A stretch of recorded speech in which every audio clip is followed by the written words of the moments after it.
साथीहरू जुन सिर्जनाको पेटमा हुर्किरहेको बच्चा छ चन्द्रले मारेपछि के बसन्तले उनलाई छोड्ला नि त? के अब आउने भागमा केसरीलाई थाहा होला कि सिर्जनाको पेटमा कसैको बच्चा हुर्किरहेको छ भनेर।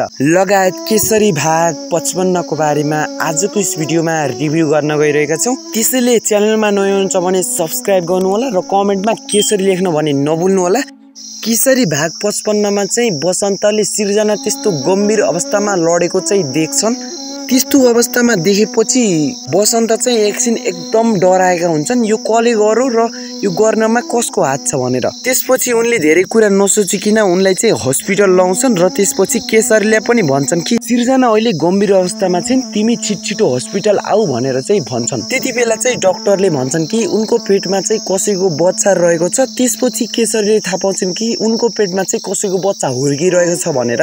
त्यसपछि बसन्तले भन्छ कि सिर्जनाको पेटमा हुर्किरहेको बच्चा भने मेरो हो भनेर। त्यसपछि डाक्टरले भन्छ कि हामीले यी दुवै मध्ये एउटालाई बचाउन सक्छौं, कसलाई चाहिँ बचाऊ भनेर सोध्छ। बसन्त भने निकै नै दोधरमा परिरहेका थिए कि कसलाई बचाऊ भनेर, तर उनले धेरै नसोचिकन आमालाई बचाउने निर्णय गर्छन्। उनको मनमा चाहिँ एउटै विचार आउँछ कि कसले मारेको होला। उनले चाहिँ चन्द्रलाई भने शङ्का अलिअलि गरेका छन्, तर पुरा प्रमाण सहित उनले शङ्का गर्न भने सकिरहेका छैनन्। र यतिकैमा भने केसरी भाग 55 चाहिँ भ्याइन्छ। हजुरलाई यति बेलासम्म भिडियो मन पर्छ भने भिडियोलाई एक लाइक गरी च्यानललाई सब्स्क्राइब गर्नु होला र कमेन्टमा बसन्तले अब के गर्लान् तपाईको विचारमा कमेन्ट गर्न भने नभुल्नु होला। भन्दै बिदा हुन्छु, मिल्छौँ नेक्स्ट भिडियोमा। तब तकले आफ्नो स्वास्थ्यको चाहिँ पुरा ख्याल गर्नु होला भन्दै बाइ।